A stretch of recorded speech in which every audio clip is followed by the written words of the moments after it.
Hello दोस्तों, आपका स्वागत है आपके अपने चैनल टीचिंग हब में। आज हम लोग देखने वाले हैं एनसीईआरटी नोट्स, जो कि भारतीय इतिहास का दोस्तों, और क्लास 6 से लेकर 12 तक के ओल्ड एनसीईआरटी और न्यू एनसीईआरटी दोनों को सम्मिलित करके इस पुस्तक को बनाया गया दोस्तों। ये मोस्ट इम्पॉर्टेंट बुक है फॉर ऑल कॉम्पिटिटिव एग्जाम के लिए दोस्तों। और जो है, अगर इसका आपको पीडीएफ चाहिए दोस्तों तो डिस्क्रिप्शन में लिंक दिया हुआ है टेलीग्राम का, वहाँ जाकर जुड़ जाएं। इसका पीडीएफ आप लोगों को वहाँ मिल जाएगा और इसके साथ साथ और भी बहुत तरीके के नोट्स वगैरह वहाँ मिल जाएंगे। चलिए दोस्तों, आज का क्लास स्टार्ट करते हैं। आज का क्लास है स्वतंत्रता के पश्चात भारत। तो स्वतंत्रता के पश्चात भारत के इस अध्याय में देखते हैं दोस्तों कि स्रोत के रूप में कहाँ कहाँ से लेकर इस चैप्टर का निर्माण किया गया है। तो न्यू एनसीईआरटी क्लास 8 चैप्टर 10 स्वतंत्रता के बाद, न्यू एनसीईआरटी क्लास 12 चैप्टर 14 विभाजन को समझना, और चैप्टर 15 संविधान का निर्माण एक नए युग की शुरुआत, और old NCERT class 12 chapter 13 Swaraj के लिए संघर्ष। इन तमाम स्रोतों से लेकर दोस्तों ये चैप्टर बनाया गया है। चलिए आज का क्लास स्टार्ट करते हैं। स्वतंत्रता के पश्चात भारत के समक्ष चुनौतियां। स्वतंत्रता प्राप्ति के पश्चात देश के समक्ष अनेक चुनौतियां विद्यमान थी, जिनमें सबसे प्रमुख चुनौती देश की एकता और अखंडता को सुनिश्चित करते हुए एक राष्ट्र के रूप में भारत का पुनर्निर्माण करना था। स्वतंत्रता के पश्चात के वर्षों में अनेक ऐसी महत्वपूर्ण घटनाएं घटित हुई जिन्होंने देश की वर्तमान दशा और दिशा को निश्चित करने में महत्वपूर्ण भूमिका निभाई। स्वतंत्रता के पश्चात सबसे महत्वपूर्ण कार्य था राजनीतिक रूप से देश को एकता के सूत्र में बांधना तथा इसके लिए ऐसे संविधान का निर्माण करना जो भारत की विविधतापूर्ण संस्कृति के अनुकूल तथा एक सफल लोकतंत्रात्मक गणराज्य के रूप में भारत की स्थिति सुदृढ़ करने में सक्षम हो। आगे देखते हैं दोस्तों, संविधान का निर्माण। भारत के संविधान का विकास गहन रूप से भारतीय स्वतंत्रता आंदोलन से जुड़ा है। स्वतंत्रता आंदोलन के विकास क्रम में ही संविधान निर्माण की आधारशिला रखी गई। सर्वप्रथम 1928 ईस्वी की नेहरू रिपोर्ट के माध्यम से ही भारतीयों द्वारा संविधान की रूपरेखा प्रस्तुत की गई, और वर्ष 1940 में लॉर्ड लिथगो द्वारा प्रस्तुत अगस्त प्रस्ताव में सर्वप्रथम ब्रिटिश सरकार ने स्वीकार किया कि भारत के लिए नए संविधान का निर्माण कार्य प्रमुख रूप से पूर्णतया नहीं, भारतीयों द्वारा होना चाहिए। आगे देखते हैं दोस्तों, वर्ष 1942 के क्रिप्स मिशन में सर्वप्रथम संविधान की स्थापना के तरीकों का उल्लेख किया गया। तो 1942 का जो क्रिप्स मिशन था दोस्तों, उसमें सर्वप्रथम संविधान की स्थापना के तरीकों का उल्लेख किया गया था। वर्ष 1946 की कैबिनेट मिशन योजना के अंतर्गत संविधान निर्मात्री सभा का गठन हुआ, जिसके सदस्यों का चुनाव वयस्क मताधिकार के आधार पर किया जाना निश्चित हुआ तथा प्रत्येक 10 लाख की जनसंख्या पर एक सदस्य चुनने की व्यवस्था की गई, और संविधान के सदस्यों की संख्या 389 निर्धारित की गई, जिसमें से 296 सदस्यों का चुनाव भारतीय ब्रिटिश प्रांतों व 93 सदस्यों का मनोनयन रियासतों द्वारा किया जाना था। तो टोटल दोस्तों कितना था? 389। टोटल 389 थे, जिसमें 296 सदस्यों का चुनाव जो है भारतीय ब्रिटिश प्रांतों द्वारा, और 93 सदस्यों का जो है मनोनयन जो वो रियासतों द्वारा किया जाना था दोस्तों। आगे देखते हैं, जुलाई अगस्त 1946 में संविधान सभा के लिए हुए चुनाव में ब्रिटिश प्रांतों के अंतर्गत आने वाली 296 सीटों के लिए हुए चुनाव में 208 सीटों पर कांग्रेस ने मुस्लिमों हेतु निर्धारित 78 सीटों में से 73 सीटों पर मुस्लिम लीग की विजय मिली, जबकि शेष 15 सीटों पर अन्य दलों के स्वतंत्र उम्मीदवार विजयी हुए। मुस्लिम लीग द्वारा संविधान सभा में सम्मिलित न होने के कारण जून 1947 में संविधान सभा का पुनर्गठन हुआ, जिसमें सदस्यों की संख्या 324 निश्चित की गई। यानी सदस्यों की संख्या का अब कितनी कर दी गई? तो 324 कर दी गई दोस्तों। आगे देखते हैं, इस संविधान सभा ने संविधान निर्मात्री सभा एवं अंतरिम संसद की दोहरी भूमिका का निर्वहन किया। संविधान सभा का प्रथम अधिवेशन 9 दिसंबर 1946 को हुआ, और इसके अस्थायी अध्यक्ष सच्चिदानंद सिन्हा थे। मोस्ट इंपॉर्टेंट दोस्तों, पूछा जाता है कि संविधान सभा का प्रथम अधिवेशन कब हुआ? तो 9 दिसंबर 1946 को प्रथम अस्थायी अध्यक्ष किससे नियुक्त किया गया? तो सच्चिदानंद सिन्हा जी को नियुक्त किया गया था। 11 दिसंबर 1946 को संविधान सभा की दूसरी बैठक हुई, जिसमें डॉक्टर राजेंद्र प्रसाद को संविधान सभा का अस्थायी अध्यक्ष निर्वाचित किया गया और 26 नवंबर 1949 को संविधान को अंगीकृत किया गया। मोस्ट इंपॉर्टेंट है दोस्तों, पूछा जाता है कि वो अस्थायी अध्यक्ष किससे बनाया गया? तो सच्चिदानंद सिन्हा जी को। और अस्थायी अध्यक्ष किससे बनाया गया? तो डॉक्टर राजेंद्र प्रसाद जी को अस्थायी अध्यक्ष कब बनाया गया? 11 दिसंबर को। 9 दिसंबर को जो है पहला अधिवेशन हुआ था दोस्तों। चलिए आगे देखते हैं।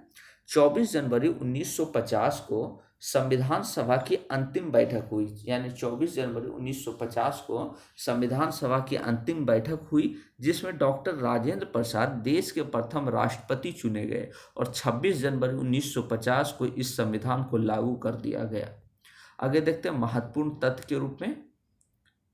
डॉक्टर भीमराव अंबेडकर संविधान की प्रारूप समिति के अध्यक्ष थे और संविधान सभा के 2 मुख्य प्रशासनिक अधिकारी V.N. राव भारत सरकार के संवैधानिक सलाहकार तथा S.N. मुखर्जी संविधान सभा के मुख्य योजनाकार थे। संविधान सभा में बंबई से कांग्रेस की महिला सदस्य हंसा मेहता ने संविधान सभा में महिलाओं के लिए सामाजिक, आर्थिक एवं राजनीतिक न्याय की मांग की थी। संविधान सभा के कुल 11 सत्र आयोजित किए गए थे। मोस्ट इंपॉर्टेंट है दोस्तों, ये कितने एग्जाम में पूछा गया है कि संविधान सभा के कितने सत्र आयोजित किए गए थे? तो 11 सत्र आयोजित किए गए थे। और संविधान सभा में बम्बई से कांग्रेस की महिला सदस्य कौन थी? तो हंसा मेहता थी, जिसने संविधान सभा में महिलाओं के लिए सामाजिक, आर्थिक और राजनीतिक न्याय की मांग की थी। दोस्तों आगे देखते हैं। रियासतों का एकीकरण।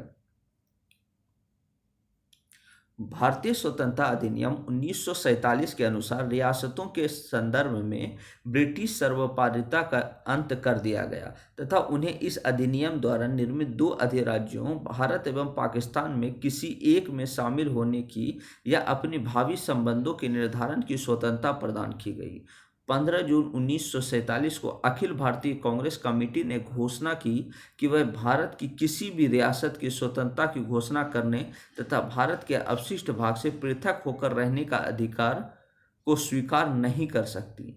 रियासतों के मामले को सुलझाने के उद्देश्य से 5 जुलाई 1947 को भारतीय रियासत विभाग की स्थापना की गई, जिसके कार्यभार तत्कालीन गृह मंत्री सरदार वल्लभ भाई पटेल को सौंपा गया। सरदार पटेल के प्रयत्नों के फलस्वरूप भारत के स्वतंत्र होने से पूर्व लगभग सभी राज्यों का भारत में विलय हो चुका था, किंतु 15 अगस्त 1947 तक जम्मू कश्मीर, हैदराबाद एवं जूनागढ़ आदि रियासतें अपना स्वतंत्र अस्तित्व बनाए हुई थी। इन रियासतों का वर्णन निम्न है। पहले देखते हैं दोस्तों जूनागढ़ का। जूनागढ़ रियासत की जनसंख्या लगभग 7 लाख थी, जिसमें 80% हिंदू थे। यहाँ का नवाब महावत खान था। सितंबर 1947 में जूनागढ़ रियासत ने पाकिस्तान में शामिल होने की घोषणा कर दी, जबकि राज्य की अधिकांश जनता भारत में रहना चाहती थी। अतः जनता के विरोध के फलस्वरूप जूनागढ़ का नवाब पाकिस्तान भाग गया। आगे देखते हैं दोस्तों। नवाब के पलायन के पश्चात जूनागढ़ के तत्कालीन दीवान शाहनवाज भुट्टो ने 8 नवंबर 1947 को जूनागढ़ के भारत में विलय का पत्र भारत सरकार को भेजा। फलतः 9 नवंबर 1947 को भारत सरकार ने जूनागढ़ का प्रशासन प्राप्त कर लिया। कालांतर में 20 जनवरी 1948 को जनमत संग्रह के माध्यम से जूनागढ़ रियासत को भारतीय संघ में विलय कर लिया गया। दोस्तों देखते हैं हैदराबाद। हैदराबाद भारत का सबसे बड़ी रियासत थी। यह चारों ओर से भारतीय भूभाग से घिरी हुई थी। यहाँ का निजाम मीर उस्मान अली खां था। तो उस समय निजाम कौन था दोस्तों? मीर उस्मान अली खां। नवाब का झुकाव पाकिस्तान की ओर था, जबकि रियासत की बहुसंख्यक जनता हिंदू थी। 29 नवंबर 1947 को भारत सरकार एवं हैदराबाद रियासत के मध्य 1 वर्ष की अवधि के लिए यथास्थिति समझौता संपन्न हुआ, जिससे कि 15 अगस्त 1947 के पूर्व की स्थिति बनी रहे। निजाम ने समझौते का पालन नहीं किया, अतः वह भारत के साथ विलय को लेकर सकारात्मक नहीं था। उसने अपनी सैन्य क्षमता में वृद्धि के साथ ही हैदराबाद की जनता का दमन करना भी आरंभ कर दिया। निर्दोष लोगों की रक्षा हेतु भारत सरकार ने हैदराबाद में ऑपरेशन पोलो के अंतर्गत सैन्य कार्रवाई की और सितंबर 1948 में भारतीय सेना ने मेजर जे.एन. चौधरी के नेतृत्व में हैदराबाद में प्रवेश कर उसका भारतीय संघ में विलय कर दिया। मोस्ट इंपॉर्टेंट है दोस्तों कि हैदराबाद को जो भारत का अंग बनाया गया वो कौन सा अभियान था, तो ऑपरेशन पोलो के अंतर्गत। आगे देखते हैं दोस्तों, कश्मीर। कश्मीर की समस्या शेष दो रियासतों से भिन्न थी। यहाँ की बहुसंख्यक जनता मुस्लिम थी, जबकि यहाँ का शासक हिंदू था। हम लोगों ने पिछले देखा दोस्तों कि जनता जो है बहुसंख्यक में हिंदू थी और शासक मुस्लिम थे, परंतु कश्मीर में उल्टा था, बहुसंख्यक जनता मुस्लिम थी जबकि वहाँ का शासक हिंदू था। कश्मीर अपनी स्वतंत्र स्थिति बनाए रखने के पक्ष में था, जबकि पाकिस्तान इसे अपने राज्य में मिलाना चाहता था। अक्टूबर 1947 में पाकिस्तान सैनिकों ने कबायली जनता के रूप में कश्मीर पर आक्रमण कर दिया। राज्य की रक्षा के लिए 24 अक्टूबर 1947 को महाराजा हरि सिंह ने भारत सरकार से सैन्य सहायता की मांग की तथा कश्मीर को भारतीय संघ में विलय का अनुरोध किया। भारत सरकार ने कश्मीर के राजा के इस प्रस्ताव को स्वीकार करते हुए 26 अक्टूबर 1947 को भारतीय सेना को कश्मीर भेजा तथा युद्ध की समाप्ति पर जनमत संग्रह की शर्त के साथ कश्मीर को भारत का हिस्सा मान लिया गया।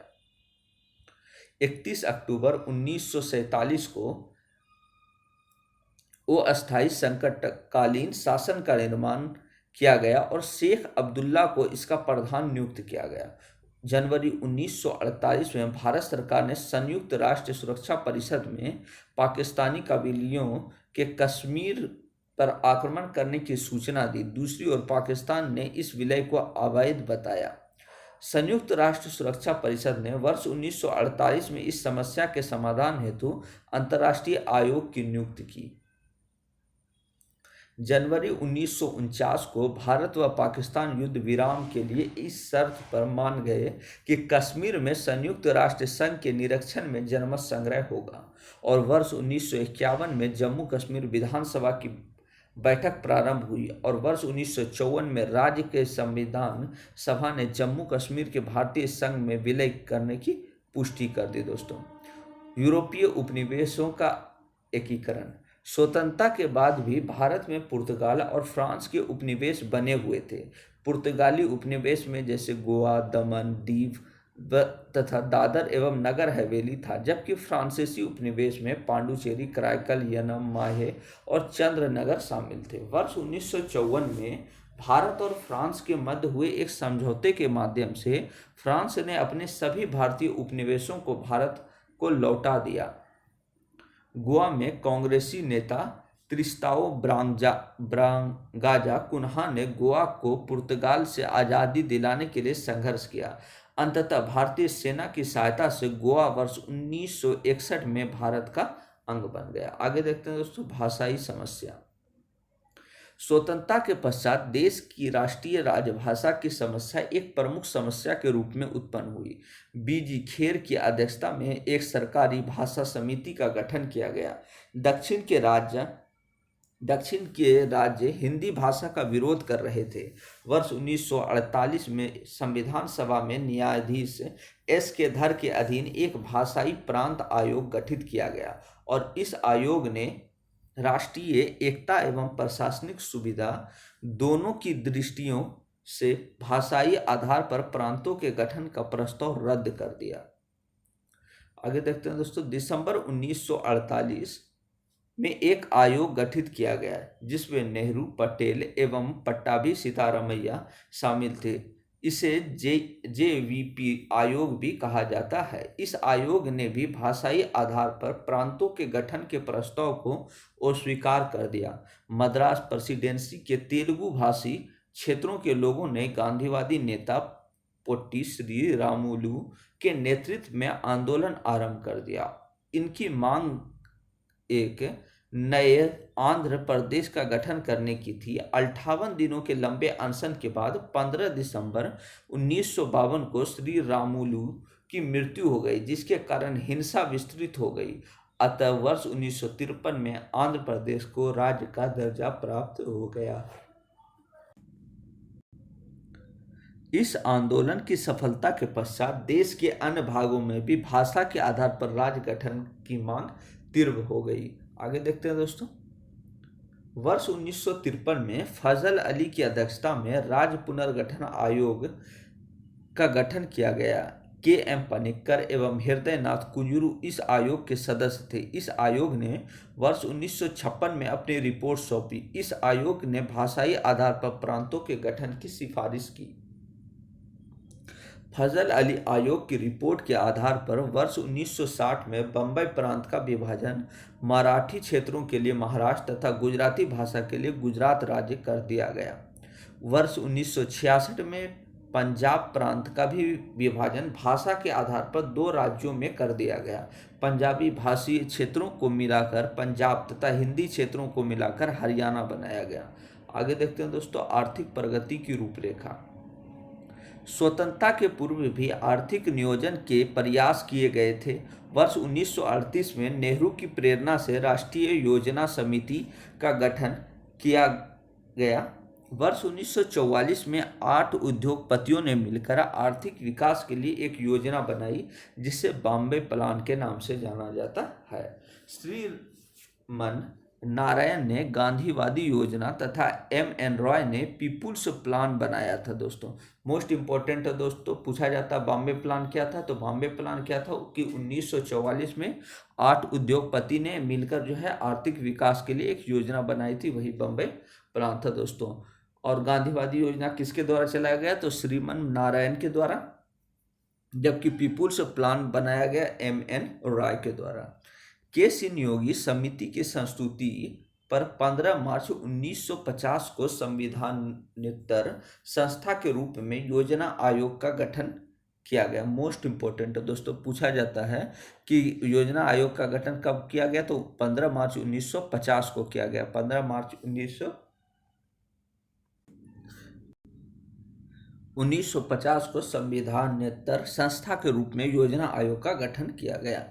योजना आयोग द्वारा बनाई गई कार्य योजनाओं का मूल्यांकन करने हेतु 6 अगस्त 1952 को एक गैर संवैधानिक संस्था अर्थात राष्ट्रीय विकास परिषद का गठन किया गया। योजना आयोग एवं राष्ट्रीय विकास परिषद ने मिलकर पंचवर्षीय योजना को मूर्त रूप दिया। तो मोस्ट इंपॉर्टेंट है दोस्तों, राष्ट्रीय विकास परिषद एनडीसी का गठन जो हुआ कब हुआ दोस्तों, 1952 में हुआ, जो कि गैर संवैधानिक संस्था थी। आगे देखते हैं। भारत में प्रथम पंचवर्षीय योजना वर्ष 1951 1 अप्रैल में आरंभ हुई। इस योजना में कृषि क्षेत्र को प्राथमिकता दी गई। प्रथम पंचवर्षीय योजना काल में ही भाखड़ा नांगल, दामोदर घाटी तथा हीराकुंड जैसी बहुउद्देशीय परियोजनाओं को आरंभ किया गया। भारत की द्वितीय पंचवर्षीय योजना में आधारभूत उद्योगों के विकास को प्राथमिकता दी गई थी। इसका मुख्य कारण आधारभूत एवं भारी उद्योगों पर विशेष बल के साथ तीव्र औद्योगिकीकरण करना था। इस योजना का काल वर्ष 1956 से 1961 था। मोस्ट इंपॉर्टेंट है दोस्तों कि प्रथम पंचवर्षीय योजना का जो कार्यकाल था 1951 से शुरू हुआ था, और इसमें जो मुख्य रूप से जो था वो भाखड़ा नांगल बांध, दामोदर घाटी और हीराकुंड जैसी बहुउद्देशीय परियोजना आरंभ की गई, जबकि ये कृषि कुछ क्षेत्रों को प्राथमिकता दी गई। यानी प्रथम पंचवर्षीय योजना में किस पर प्राथमिकता दी गई, तो कृषि पर। द्वितीय पंचवर्षीय योजना में किस पर प्राथमिकता दी गई, तो आधारभूत उद्योगों के विकास पर दिया गया दोस्तों। जबकि तृतीय पंचवर्षीय योजना 1961 से 66 तक था, और इस योजना का प्रमुख लक्ष्य कृषि एवं उद्योग का तीव्र विकास करके भारतीय अर्थव्यवस्था को आत्मनिर्भर बनाना था। आगे देखते हैं दोस्तों। तृतीय पंचवर्षीय योजना चीन एवं पाकिस्तान के आक्रमण, विदेशी विनिमय संकट एवं प्रतिकूल व्यापार विशेष के कारण अपने लक्ष्यों को प्राप्त नहीं कर सकी। इस योजना अवधि में प्रथम बार भारतीय रुपयों का अवमूल्यन हुआ था दोस्तों। बैंकिंग क्षेत्रों में सुधार, योजना अवधि में भारत सरकार ने कृषि एवं उद्योगों के विकास के साथ साथ बैंकिंग क्षेत्र में भी महत्वपूर्ण कार्य किया। 1 अप्रैल 1935 को स्थापित किए गए भारतीय रिजर्व बैंक का 1 अप्रैल 1949 को राष्ट्रीयकरण किया गया। उसे भारत का केंद्रीय बैंक का दर्जा दिया गया। मोस्ट इंपॉर्टेंट दोस्तों पूछा जाता है कि आरबीआई का गठन कब किया गया, तो 1 अप्रैल 1935 को। उसका राष्ट्रीयकरण कब किया गया, तो 1 अप्रैल 1949 को। इसी क्रम में 1 जुलाई 1955 को,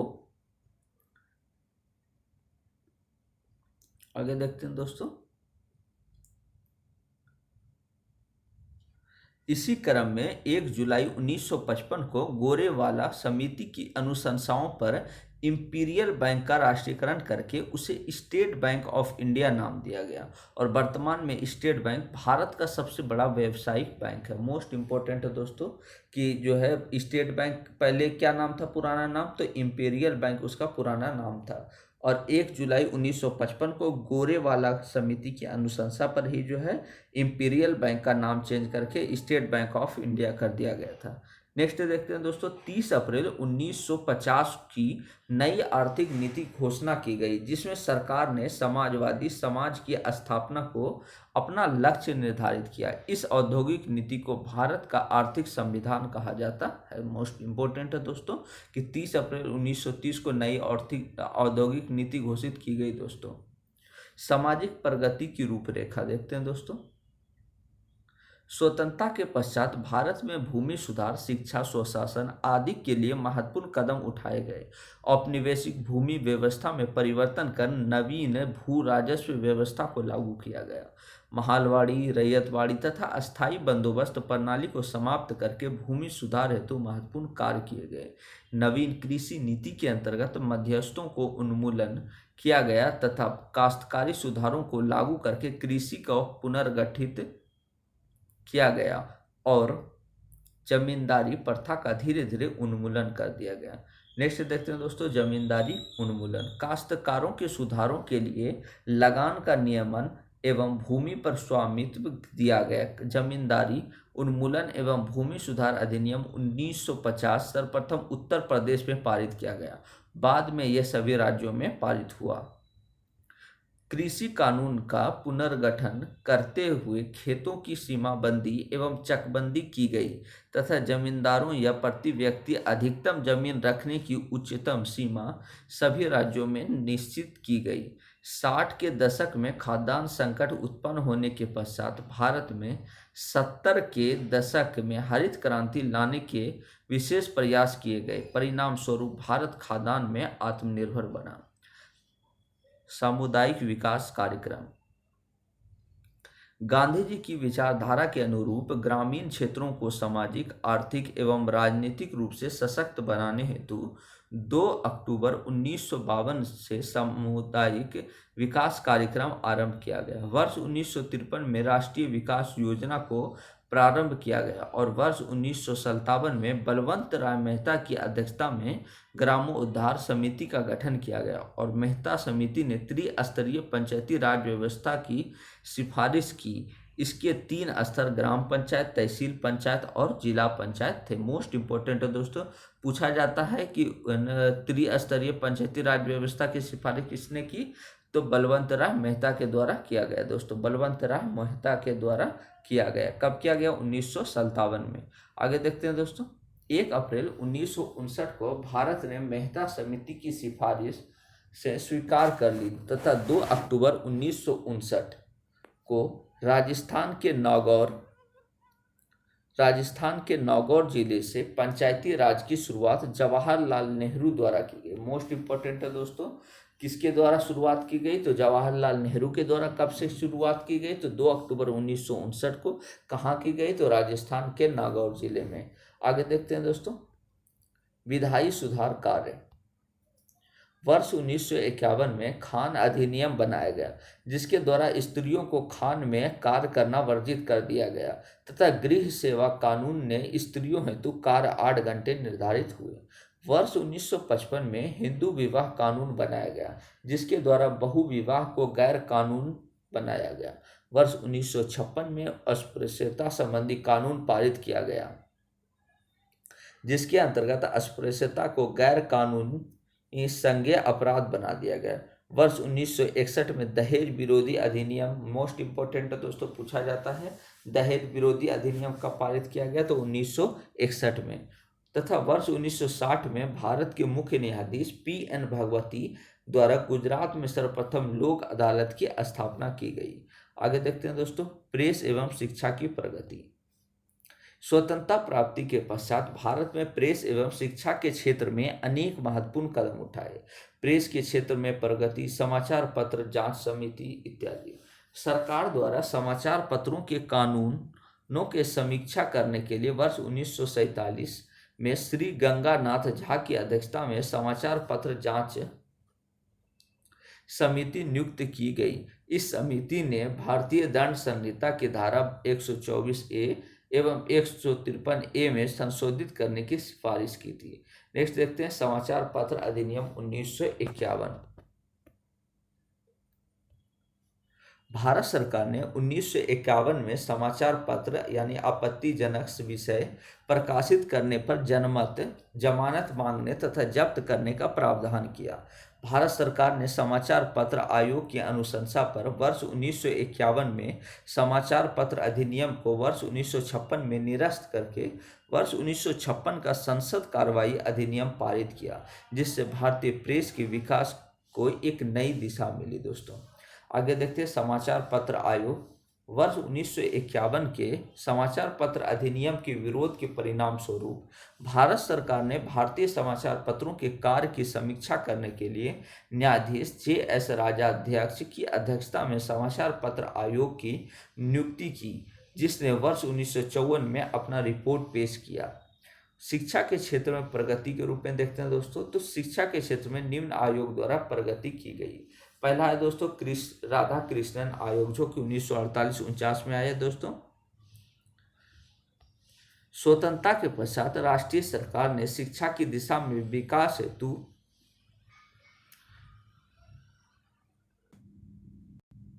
1948 में सर्वपल्ली राधाकृष्णन की अध्यक्षता में एक आयोग का गठन किया गया और आयोग द्वारा वर्ष 1949 में निम्नलिखित अनुशंसाएं की गई।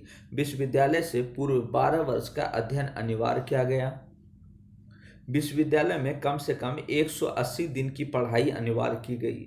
शिक्षा की समवर्ती सूची में शामिल किया गया और विश्वविद्यालय की स्नातक उपाधि प्रशासनिक सेवाओं के लिए आवश्यक हो कृषि, वाणिज्य, इंजीनियरिंग तथा टेक्नोलॉजी विधि और आयुर्विज्ञान पर अधिक बल दिया गया। आगे देखते हैं दोस्तों, विश्वविद्यालय अनुदान आयोग, मोस्ट इंपोर्टेंट है दोस्तों, पूछा जाता है विश्वविद्यालय अनुदान आयोग का गठन कब हुआ? 1953 में हुआ। 1953 में। वर्ष 1949 में डॉक्टर राधाकृष्णन आयोग की अनुशंसा के पश्चात भारत सरकार ने वर्ष 1953 में विश्वविद्यालय अनुदान आयोग का गठन किया। यह एक स्वायत्ततापूर्ण संस्था है जिसे शिक्षा स्तरों की निश्चित एवं समावित करने का अधिकार दिया गया। कोठारी शिक्षा आयोग 1964। कोठारी शिक्षा आयोग 1964 आया दोस्तों। भारत सरकार ने शिक्षा के सभी पक्षों एवं प्रकरणों की समीक्षा के लिए वर्ष 1964 में डॉक्टर D.S. कोठारी की अध्यक्षता में एक आयोग का गठन किया। आयोग द्वारा की गई प्रमुख अनुशंसाएं निम्न हैं। माध्यमिक शिक्षा को व्यावसायिक बनाया जाए, विश्वविद्यालय में अंतर्राष्ट्रीय मानकों को स्थापित किया जाए और कृषि अनुसंधान तथा वैज्ञानिक शिक्षा को उच्च प्राथमिकता दी जाए। सामाजिक उत्तरदायित्व तथा नैतिकता की भावना को उत्पन्न करने वाली शिक्षा प्रणाली अपनाई जाए। नेक्स्ट है दोस्तों, वैज्ञानिक प्रगति। भारत ने स्वतंत्रता के बाद परमाणु ऊर्जा के शांतिपूर्ण उपयोग की प्राथमिकता दी। इस उद्देश्य से वर्ष 1948 में परमाणु ऊर्जा आयोग की स्थापना की गई। परमाणु ऊर्जा आयोग के पहले अध्यक्ष होमी जहांगीर भाभा थे। मोस्ट इंपोर्टेंट है दोस्तों, पूछा जाता है परमाणु ऊर्जा आयोग का गठन कब किया गया? तो 1948 में। पहले अध्यक्ष होमी जहांगीर भाभा थे।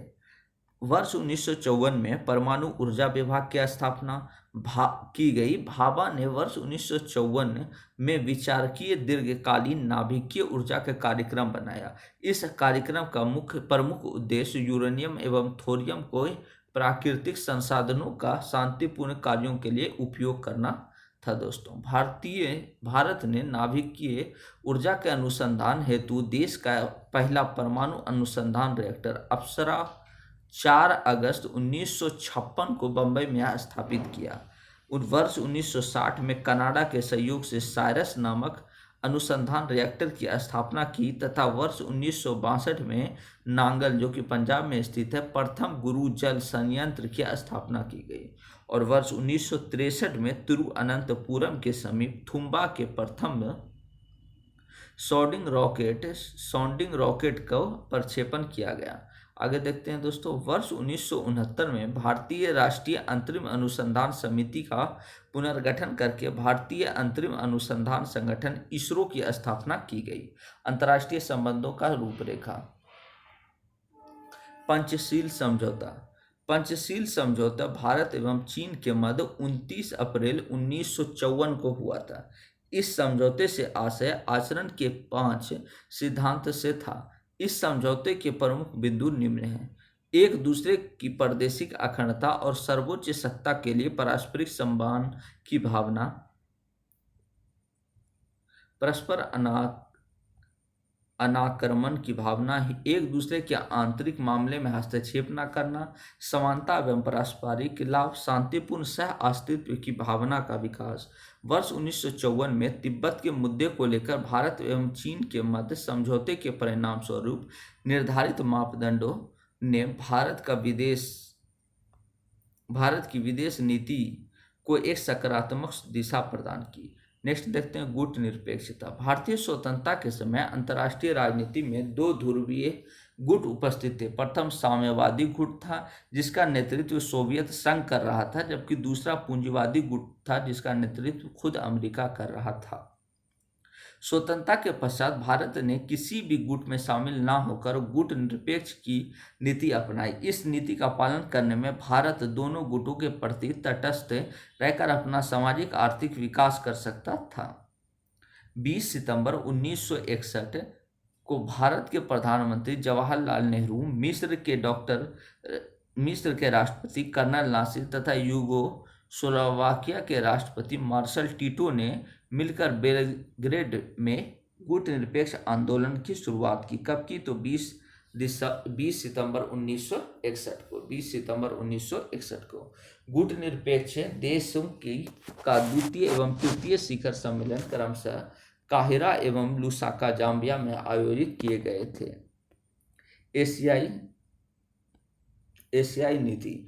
पड़ोसी देशों एवं एशियाई देशों के साथ मित्रवत संबंध बनाने तथा आपसी सद्भाव में वृद्धि हेतु भारत ने अनेक प्रयास किए जो निम्न है। पहला है प्रथम एशियाई सम्मेलन, जो कि वर्ष 1947 में हुआ। यह सम्मेलन वैश्विक मामलों का भारतीय परिषद के तत्वाधीन में नई दिल्ली में आयोजित किया गया।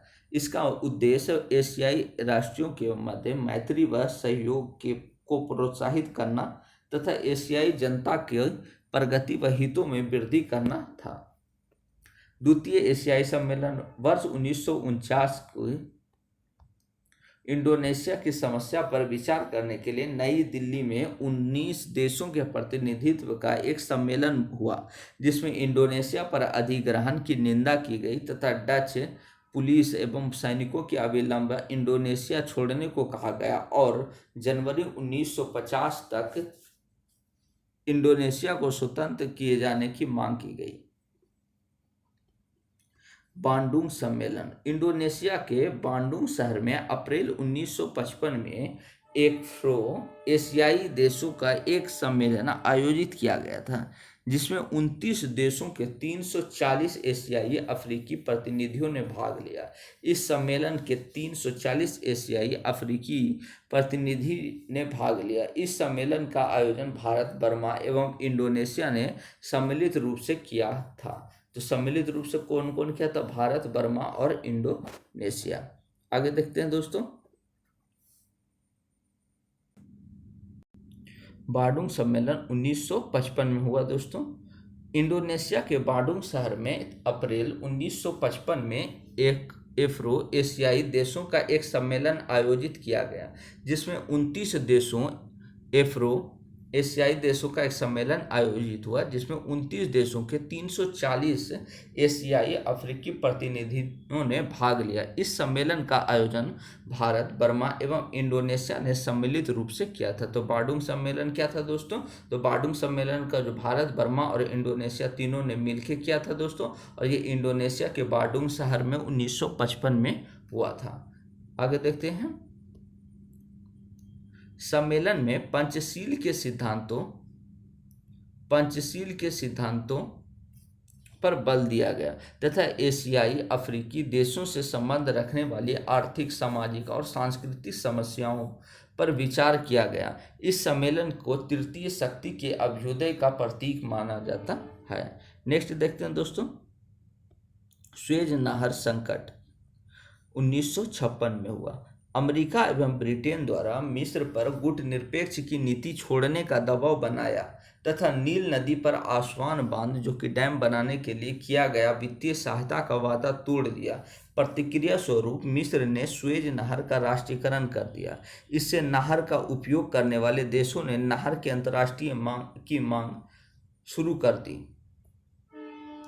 मिस्र द्वारा की गई कार्रवाई के प्रतिक्रिया स्वरूप ब्रिटेन, फ्रांस तथा इजराइल ने सुएज क्षेत्र में सैन्य कार्रवाई हेतु अपनी सेनाएं भेजी, जो नेहरू ने इसे खुला आक्रमण बताया, क्योंकि कुस्तुनतुनिया संधि 1889 के अनुसार इसे मिस्र का अभिन्न भाग माना गया था। भारत के प्रयास और संयुक्त राष्ट्र संघ के दबाव के कारण इस संकट का समाधान हुआ और वर्ष 1969 ईस्वी में सुएज नहर का राष्ट्रीयकरण हो गया।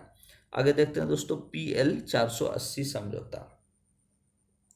वर्ष 1959 में अमेरिकी राष्ट्रपति आइजनहावर ने अपनी भारत यात्रा से प्रभावित होकर स्वदेश वापसी के पश्चात मई 1960 में दोनों देशों के मध्य 4 वर्ष की अवधि के लिए PL 480 नामक एक समझौता किया, जिसके अंतर्गत अमेरिका ने भारत को पर्याप्त मात्रा में खाद्यान्न भेजने का आश्वासन दिया। आगे देखते हैं दोस्तों। 7 दिसंबर 1964 को प्रधानमंत्री लाल बहादुर शास्त्री के समय भारत और अमेरिका के मध्य नई दिल्ली में एक समझौता हुआ, जिसके अंतर्गत अमेरिका ने भारत को तारापुर में परमाणु संयंत्र स्थापित करने के लिए $8 करोड़ दिए तथा इसके लिए ईंधन देने का भी आश्वासन दिया। वर्ष 1964 में भारत में उत्पन्न खाद्यान्न संकट के समय अमेरिका ने PL 48 के अंतर्गत भारत को बड़ी मात्रा में खाद्यान्नों की आपूर्ति की।